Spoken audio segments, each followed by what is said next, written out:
Varicose veins కి సరైన చికిత్స కోసం సంప్రదించండి ఎవిస్ హాస్పిటల్.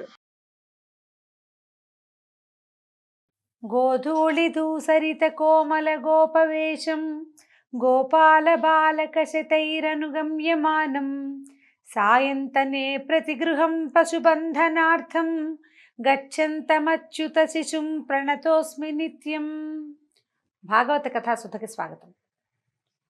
ఇంద్రుడు గోకులం మీద కోపంతో సంవర్తకములనే మేఘాలని, ప్రళయకాలంలో మాత్రమే వదిలిపెట్టే మేఘాలని ఈ గోకులం మీదకి వదిలిపెట్టి మీ ఇష్టారాజ్యంగా వాన కురిపించండి, మీ వెనకాల మరుత్తులు వస్తారు, నేను కూడా ఐరావతాన్ని ఎక్కి వస్తాను, వీళ్ళ సంగతి ఏమిటో చూద్దామన్నాడు. అనేసరికల్లా ఏముంది, వదిలిపెడితే చాలు, నీకు అవకాశం ఇస్తున్నాను, రెచ్చిపోంటే ఎవరైనా సరే అవకాశం ఉన్నంత మేరకు వెళ్ళిపోతారు ముందుకి. ఈ సంవర్తక మేఘాలు కారు మబ్బులు కమ్ముకున్నాయి గోకులం మీద. ఉన్నట్టుండి విపరీతమైన మేఘాలు, పెద్ద జంఝామారుతాలుగా గాలి, ఆ తర్వాత ఏనుగు తొండంతో కురిపిస్తుందా అనేటువంటి పెద్ద విపరీతమైన వాన, అక్కడి నుంచి గాలికి తోడుగా శిలలు రాలి పడుతున్నాయేమో అనిపించేంత పెద్ద పెద్ద వడగళ్ల వర్షం. వడగళ్ల వాన అంటే ఏదో ఉన్నట్టుండి ఎర్రటి ఎండ సడన్గా ఒక్కసారి వాన వచ్చి 1 గంట 2 గంటలు కురిసి ఆగిపోతుంది, తర్వాత ఇంకా పడ్డానికి ఏం ఉండదు. కాకపోతే వీళ్ళు ఎట్లా చేశారంటే ఇలా రోజుల తరబడి రాళ్ల వర్షం పడుతూ ఉండటమే. ఈ శిలల పైనుంచి చిన్న చిన్న వడగళ్ళు పడితేనే మొక్కమోడు సర్వనాశనం అయిపోతాయండి, పంటలు సర్వనాశనం అయిపోతాయి, అదురు వచ్చేస్తుంది జంతువుల్లో. గోవులు అవి పాలివ్వవు, దూడలను కూడా ఎగదన్నేస్తాయి, వాటికి కూడా పాలివ్వవు, అదురు వస్తుందన్నమాట. ఆ రాయి పడ్డప్పుడల్లా కొన్ని రాళ్ళు మీద పడుతుంటే ఆ చల్లదనాన్ని తట్టుకోలేకపోతాయి. విపరీతమైన గాలి, వాన, చలి, ఈ శిలావర్షం కురుస్తున్నటువంటి ఈ వడగళ్ళ వానతోటి గోకులంలో జనం అంతా బెంబేలెత్తిపోయారు. ఇంద్రాదులు అప్పుడు ఏమనుకున్నాడంటే, కృష్ణుడు గోకుల వాసులు ఏం చేశారు, అందరూ గోవులతో సహా కృష్ణుడిని శరణుజొచ్చారు. నువ్వు ఇంద్రుడికి యజ్ఞం వద్దన్నావు, నువ్వు చెప్పినట్టుగా ఈ యాగం చేసేసరికల్లా ఇగో ఈ ఉత్పాతం వచ్చింది, ఇప్పుడు ఏం చెయ్యాలని కృష్ణుడిని శరణుజొచ్చారు. వాళ్ళు రాజు దగ్గరికి వెళ్ళల, నందుడి దగ్గరికి. కృష్ణుడి దగ్గరికి ఎందుకు వచ్చారంటే అతను అతిమానుషమైన చాలా క్రియలు చేస్తున్నాడు. అప్పటికి ఎంతమందో రాక్షస సంహారం చేశాడు, ఎన్ని విధాలైన మాటలు, అతని ప్రతి చేష్ట ఒక దివ్యమైన చేష్టగానే తెలుస్తూ ఉంది. దాంతో అందరూ అతని పాదాలు శరణుజొచ్చారు. ఏదో ఒకటి ఉపాయం చేయమంటే ఈయన ఏమనుకున్నాడంటే, ఇంద్రాదులు మేము లోకాలను పాలిస్తామనే బలంతో గర్వించి ఉన్నారు. దేవతలంటే సాత్విక ప్రవృత్తితోటి ఉండాలి, వాళ్ళకి ఇట్లాగా రాజసిక ప్రవృత్తి, తామసిక ప్రవృత్తి ఉండకూడదు. నేనే అని అనుకోకూడదు, మొదటిది అంతా నేనే, నా వల్లే ఇది నడుస్తుంది అనకూడదు, నన్ను కాదని వాడిని అంతు చూస్తాననకూడదు. ఒకటి రాజసిక ప్రవృత్తి, రెండోది తామసిక ప్రవృత్తి. నా అంత వాడిని నేనేనని గర్వించడం రాజస ప్రవృత్తి. గర్విస్తూ ఉంటే ఒక రకం, ఎవరైతే నా మాట కాదంటాడో, ఎవడైతే నన్ను కాదంటాడో వాడు అంతు చూడాల్సిందేనని అనుకోవడం ఆసురీ ప్రవృత్తి, తామసిక ప్రవృత్తి అవుతుంది. దేవతలకు ఇలాంటిది తగునా? దిక్పాలకులు వాళ్ళ మీద కదా ప్రపంచమంతా ఆధారపడి ఉంటుంది. వాళ్ళు సజావైన సాత్వికమైన వర్తనతోటి ఉంటే సాటి మానవులందరూ సాత్విక వర్తన నేర్చుకుంటారు. ఇట్లా బలగర్వం, అధికార గర్వం, ధనగర్వంతో మదించి వాళ్ళు ఇష్టారాజ్యంగా ప్రవర్తిస్తే మిగిలిన వాళ్ళంతా చేసేదేమిటి, అదే చేస్తారు. అందుకని ఏమనుకున్నాడు, సన్మార్గం తప్పిన దేవేంద్రుడికి నేను ఇప్పుడు గర్వభంగం చేస్తాను. అతనికి కావాల్సింది అదే, గర్వం భంగం అయిపోవాలి అంతే. ఈ గోకులాన్ని నా కుటుంబంగా స్వీకరించాను, దీన్ని ఇంద్రాదుల దాడి నుంచి, ఇంద్రుని యొక్క దాడి నుంచి పూర్తిగా రక్షించి తీరతానని భావించాడు కృష్ణుడు. అక్కడి నుంచి ఏం చేశాడు, గోవర్ధన పర్వతం దగ్గరికి వెళ్ళాడట. వెళ్ళి చిన్నపిల్లవాడు పుట్టగొడుగుని పెకలించినట్టుగా ఆ పర్వతాన్ని ఒక్క చేత్తోటి పెకలించాడు, పైకి లేపాట. దానిని అదే చేతి మీద, ఏ చేత్తో పెకలించాడో అదే చేతి మీద దాన్ని ఇట్లా నిలబెట్టాడు. నిలబెట్టేసరికల్లా నిలబెట్టి పిలుస్తున్నాడు, గోకులవాసురారా అందరూ రండి, మీ గోవ సంపదతోటి ఈ పర్వతం కింద ఏర్పడిన పల్లంలోకి రండి. పర్వతాన్ని పెగలించేసరికల్లా దానికి లోతుగా ఉంటుంది కదా, దాని మొదలు అది గొయ్యిలాగా అవుతుంది. ఆయన గోతులోనే నిలబడి ఉన్నాడు, పల్లంలోకి రమ్మంటున్నాడు. ఈ పర్వతం నా చేతి నుంచి పడిపోతుందేమోనని భయపడకండి, ఇక్కడ మీకు వర్షం వల్ల భయం కానీ గాలి వల్ల బాధ కానీ ఉండదు, వాన గాలి మిమ్మల్ని బాధించవు, ఇందులోకి వచ్చేసేయండి అన్నాడు. ఈయన పోతన గారిది మహాద్భుతమైన పద్యం ఉందండి, మహా బాగుంటుంది. బాలుండెక్కడ బాలుండి ఇతడు కొండ దొడ్డది మహాభారంబు సైరింపగా జాలండో అని భయపడద్దు. వీడు చిన్నపిల్లాడు, ఇంత పెద్ద కొండ, ఇంత భారాన్ని తను ఎత్తగలడా లేదా అనే అసలు సంశయం వద్దు. ఏదైనా పర్వాలేదు, మొత్తం జంతు సంచయంతో వచ్చి దీని కింద నుంచోండి, ఏం భయం లేదు, ప్రమోదంగా హాయిగా సంతోషంగా నుంచోండి అని చెప్పాడట. చెప్పేసరికల్లా గోకులవాసులంతా తమ పిల్ల జెల్లాతోటి పశు సంపదతోటి పర్వతం కింద చేరిపోయారు.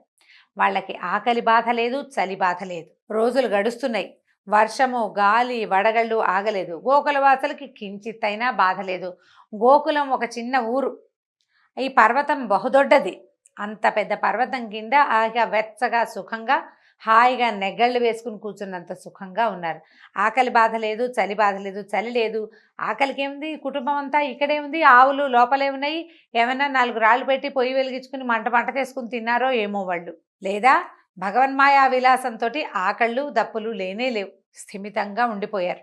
అయితే ఏమైంది, గోకులవాసులు ఆశ్చర్యపోయి చూస్తూనే ఉన్నారు. ఏమిటి రోజులు గడిచిపోతున్నాయి, తెల్లారిపోతుంది, రాత్రి అయిపోతుంది. వారం రోజులు గడిచిపోయినాయి.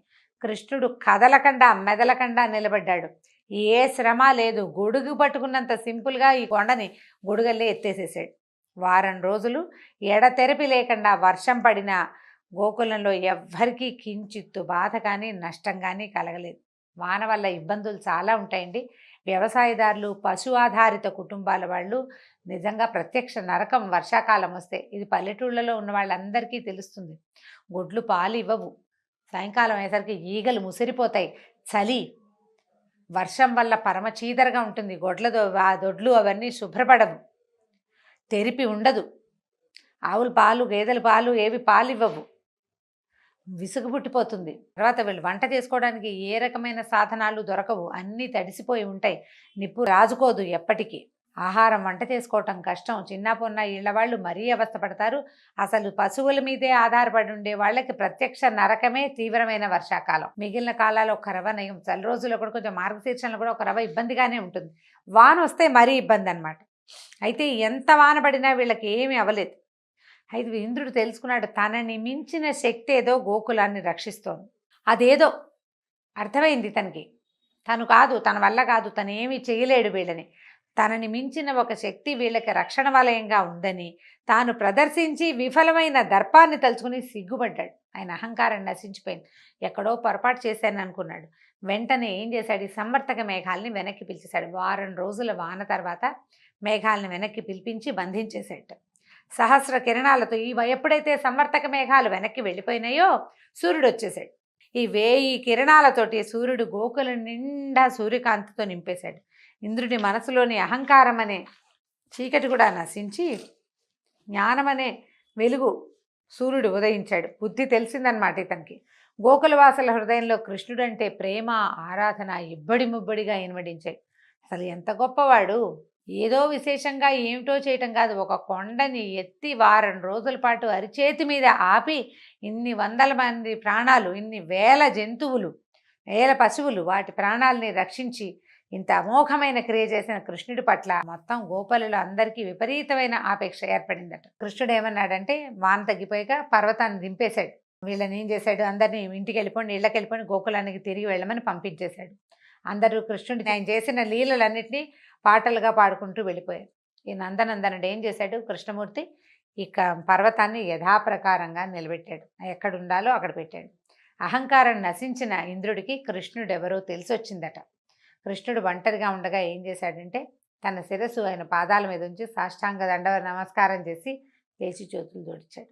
వీళ్ళంతా ఎవరి దారిని వాళ్ళు వెళ్ళిపోయాక ఆయన వచ్చాడనమాట. ఇంద్రుడు వెనకాల ఐరావతంతో వచ్చి నమస్కారం చేశాడు. చేసి, ప్రభు, ఐశ్వర్య మదంతో నేను చాలా పెద్ద అపరాధం చేశాను.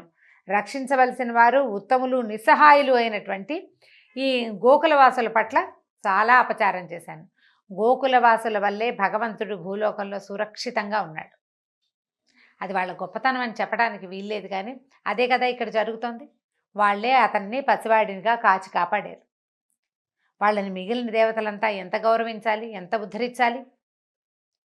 అలాంటి వాళ్ళకి నేను ఇలాంటి పెద్ద అపచారం చేశాను. వాళ్ళు పైగా ఉత్తములు, నిస్సహాయులు, వాళ్ళకి ఇంకేమీ తెలియదు. ఆ పశుపాలన చేసుకోవడం, పిల్లల్ని చూసుకోవడం తప్పిస్తే ఏమీ తెలియదు.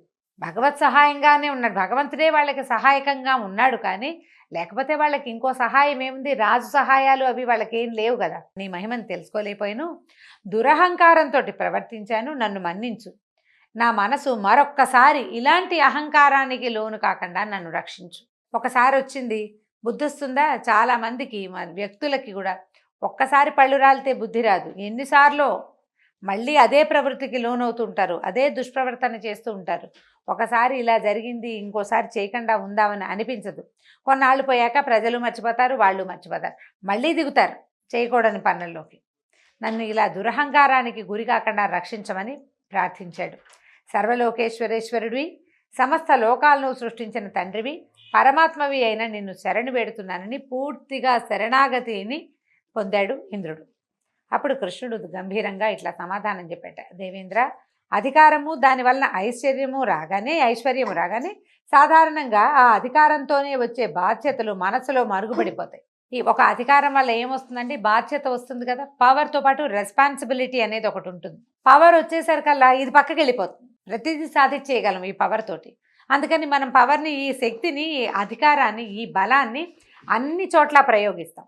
కానీ ఈ అధికారం వల్ల, ఈ శక్తి వల్ల, ఈ బలం వల్ల మనం ఏ బాధ్యతలను నెరవేర్చడానికి ఈ స్థానంలోకి వచ్చామో అది మర్చిపోతాం. ఇది లోక సహజంగా మానవ సహజమైన ప్రవృత్తి అండి. చాలామంది పిల్లలు పెద్దవాళ్ళు అవుతారు, బాగా చదువుకుంటారు, చక్కగా పెద్ద పెద్ద ఉద్యోగాలు చేస్తారు. దేనివల్ల తమలు పుట్టామో, దేనివల్ల పెరిగామో, దేనివల్ల చదువుకున్నామో, దేనివల్ల ఇవాళ మనం పెద్ద స్థానంలో ఉన్నామో ఆ మొదలుని మర్చిపోతారు. దానికి ఇవ్వాల్సిన గౌరవం ఇవ్వరు. కొంతమంది మర్చిపోతారు, కొందరు మరొకపోయినా దానికి ఇవ్వాల్సిన సముచిత స్థానము, గౌరవము ఇవ్వరు. నువ్వు ఇవ్వనిది నీకు ఎక్కడా దొరకదు. నువ్వు ఏది ఇస్తావో అదే తీసుకోగలుగుతావు. నువ్వు గౌరవ మర్యాదలు ఇవ్వవలసింది నీ మొదలుకి, నువ్వు ఎక్కడి నుంచి వచ్చావో అక్కడికి. ఇంతకుముందు మనం విన్నాం, వృత్తిని కూడా గౌరవించాల్సిందే. ఏ వృత్తి నీకు అన్నం పెడుతుందో ఆ వృత్తినే ముందు పూజించాలని చెప్తున్నాడు భగవానుడు. అధికారం వచ్చేసరికల్లా, మనకు ధనం వచ్చేసరికల్లా బాధ్యతలు మర్చిపోతాం. దీనివల్ల మనం ఏం చేయొచ్చో ఆలోచిస్తాం, కానీ అసలు చేయవలసింది ఏమిటి అనేది వ్యక్తులకు అసలు జ్ఞాపకమే ఉండదు. అది గుర్తు చేసుకోమని చెప్తున్నాడు ఈయన. నీ విషయంలో కూడా అదే జరిగింది. నీ గర్వం తగ్గించాలనే ఇలా చేశాను. మీ లోకపాలుడు అందరూ కూడా, అంటే ఈయనతో పాటు ఇంకా లోకపాలకులు ఉన్నారు కదా, అష్టదిక్పాలకులు, వాళ్ళంతా ఈ దురహంకారం విడిచి మీ బాధ్యతల్ని సక్రమంగా నెరవేర్చండి అని చెప్పాడు. స్వర్గం నుంచి ఇంద్రుడు బయలుదేరే సమయానికే గోలోకం నుంచి కామధేనువు కూడా బయలుదేరిందట. కామధేనువు కూడా వచ్చింది ఆయనతో పాటు. ఇప్పుడు ప్రభువు నిన్ను ఇంద్రుడిగా అభిషేకించమని బ్రహ్మ నన్ను పంపాడు, నీకు అభిషేకం చేయడానికి నాకు అనుమతినివ్వమని అడిగిందట కామధేను. కృష్ణుడు ఒప్పుకున్నాడు. ఆ కామధేను ఏం చేసిందట, తన క్షీరంతో, కామధేను పాలతోటి కృష్ణుడికి అభిషేకం చేసింది. అదే సమయంలో ఐరావతం తన తొండంతో నింపుకొచ్చినటువంటి ఆకాశగంగా జలాన్ని పైన చిమ్మి కృష్ణుడిపైకి జల్లుగా పడేలాగా అభిషేకం చేసింది. నారదాది ఋషులందరూ అక్కడికి చేరారట. ఇది ఒక లోకోత్తరమైన కార్యం కదండి. గోవర్ధనోద్ధరణం అంటే వ్యక్తులని రక్షించడానికి భగవంతుడు తనంతట తను పూనుకోవటం. శరణాగతిని పొందిన వాడిని రక్షించడానికి భగవంతుడు బాలుడి రూపంలో ఉన్నా కూడా ఆయన చెయ్యని క్రియ లేదు. మనకి ప్రార్థించటం రావాలంతే.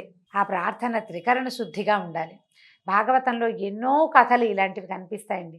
నిష్కామంగా త్రికరణ శుద్ధితోటి భగవంతుడిని పూజించిన వాళ్ళు, ధ్యానించిన వాళ్ళకి భగవంతుడు అట్లా ప్రత్యక్షమైపోతాడు. మనం గజేంద్ర మోక్షం కథలో అదే చూస్తాం, ప్రహ్లాద చరిత్రలో అదే చూస్తాం, ధ్రువోపాఖ్యానంలో అదే చూస్తాం. ఎన్ని కథలలోనో ఇదే విషయం కనపడుతూ ఉంటుంది. మనం ఎంత తెలుసుకున్నా విష్ణుమాయ వల్లనండి, మాయ వల్లనండి, ఎంతసేపు భగవంతుడు ఒకడు ఉన్నాడని, అతనే మన తలపైన గొడుగని మర్చిపోతారు జీవులు. ఎప్పుడో గుర్తొస్తుంది, అప్పుడు కొంచెం తీసుకుంటాం, మాయను తొలగించుకుని కొంచెం ప్రయత్నం చేస్తాం, మళ్ళీ మాయమన్నీ ఆవరిస్తుంది. మనని ఆవరించిన మాయని తొలగించుకోవటమే తక్షణ కర్తవ్యంగా మానవులు చేయాలని చాలా చోట్ల చెప్పబడుతుంది.